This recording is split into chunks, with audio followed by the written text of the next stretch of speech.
बिस्मिल्लाहिर्रहमानिर्रहीम। अस्सलाम वालेकुम मेरे अज़ीज़ दोस्त अहबाब और वाजिबुल एहतराम टीम मेंबर, कैसे हैं आप सब।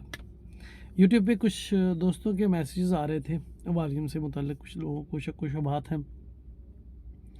तो हमारे एक दोस्त का कमेंट था, मुझे अच्छा लगा, मैंने कहा चलो इसके ऊपर हम बात करेंगे। अज़ीज़ दोस्त, अब जैसे कि हम वॉल्यूम की बात कर रहे हैं तो बहुत सारे दोस्त, बहुत सारे नाकादीन भी हैं जो वॉल्यूम ट्रेडिंग के अगेंस्ट बात करते हैं।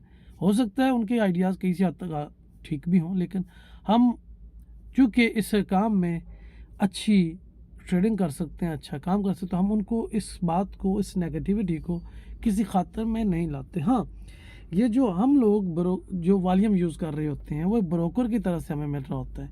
वो ब्रोकर, उसके ऊपर अगर 50,000 ट्रेडर्स हैं तो ज़ाहिर सी बात है उसने 50,000 ट्रेडर का ही नंबर देना है। उस ब्रोकर पर 2 लाख है तो 2 लाख का नंबर देगा।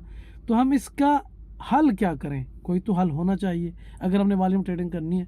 तो हम ऐसे ब्रोकर चूज़ करते हैं जिसको बड़े ट्रेडर स्मार्ट मनी भी यूज़ करती हूँ, उनका हम डेमो क्रिएट कर लेते हैं।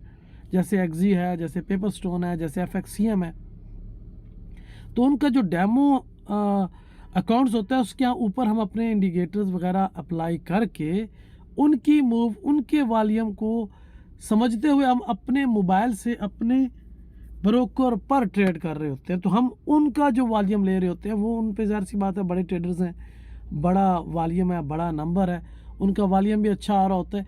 तो उसका हमें बेनिफिट ये होता है कि हम बहुत करीब जाकर वॉल्यूम की अहमियत और अफादियत को कैच कर लेते हैं। लेकिन एक चीज़ यहाँ बताता चलूँ, हम जो कि निंजा पे वॉल्यूम को देखते हैं या हम FXCM का वॉल्यूम ट्रेडिंग व्यू पे देखते हैं, तो FXCM जो है पूरी दुनिया के फॉरेक्स ब्रोकर्स को डाटा प्रोवाइड कर रहा होता है, या जो भी है उसका सबसे बड़ा जो ब्रोकर है वो माना जाता है FXCM।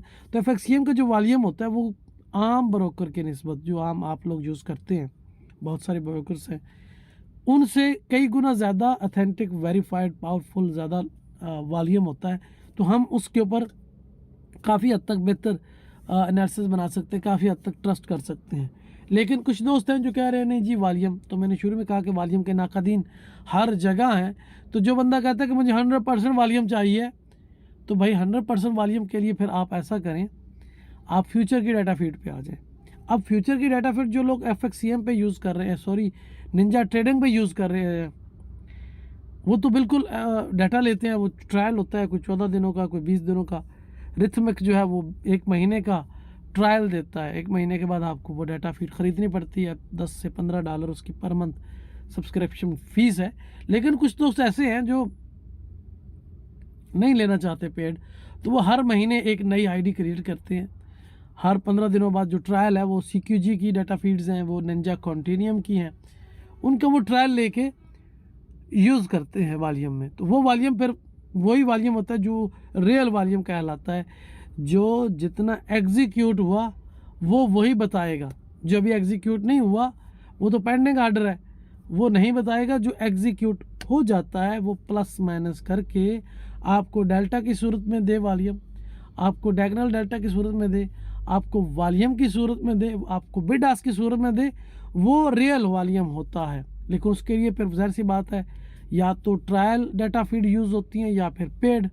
तो जबकि हमारे आम ट्रेडर्स हैं उन्हें इन चीज़ों का बिल्कुल नहीं पता, तो उन दोस्तों को मैं कहता हूँ कि आप ट्रेडिंग व्यू पे FXCM की डाटा फीड के थ्रू वॉल्यूम लोगे तो आपको 100% तो नहीं, 70 to 80% वॉल्यूम एक्यूरेसी मिलेगी।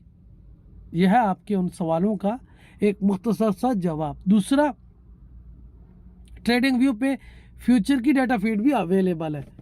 सिर्फ फ़र्क क्या है कि उसमें थोड़ा सा लैग है, 10 मिनट का हो, 15 मिनट का हो। अगर उस लैग को आप एक्सेप्ट कर सकते हैं तो आप काम कर सकते हैं, वो कोई मसला नहीं है। उसको किस तरह से यूज़ करना है, आप फॉर एग्जांपल H1 में एनालिसिस बना रहे हैं, तो H1 की जो आखिरी करंट जारी कैंडल है उसमें 10 मिनट का लैग है, उससे पीछे वाली तो कंप्लीट है। आप उसकी बेस पर अपने एनालिसिस बनाएं, और अगर जो 10 मिनट का लैग आपको लग रहा है तो आप अपने अपने छोटे ब्रोकर जिसके ऊपर आप ट्रेड कर रहे हैं उसकी आखिरी 10 कैंडलों में वो कमी पूरी करें, एडजस्टमेंट करें। अगर अंडरस्टैंडिंग है, अगर आपको मेथड आता है वॉल्यूम का, तो वो लैग भी ख़त्म हो जाएगा, क्योंकि आपने पूरा एनालिसिस, पूरा डाटा फ्यूचर की डाटा फीड पे ट्रेडिंग व्यू के थ्रू ले लिया। अब लैग कितना है, 5 से 10 मिनट का। अगर 5 से 10 मिनट का लैग है तो ये कोई लैग नहीं है, उस लैग को भी आप अपने ब्रोकर के वॉल्यूम के साथ एडजस्ट करके यूज़ कर सकते हैं, हेल्प ले सकते हैं, कोई ऐसा मसला नहीं है। तो उन दोस्तों के लिए जो ये कहते हैं कि वॉल्यूम नहीं है, वॉल्यूम ये, उनको अभी वॉल्यूम के उस लिंक का ही नहीं पता कि वॉल्यूम कहाँ से लेना है, क्यों लेना है। तो जो फॉरेक्स ट्रेडर्स हैं, मेरे जितने भी दोस्त अहबाब हैं, वो निंजा के थ्रू या MT4 के थ्रू या ट्रेडिंग व्यू के थ्रू FXCM की डाटा फीड पर काफ़ी हद तक एतमाद से काम कर सकते हैं, काफ़ी हद तक।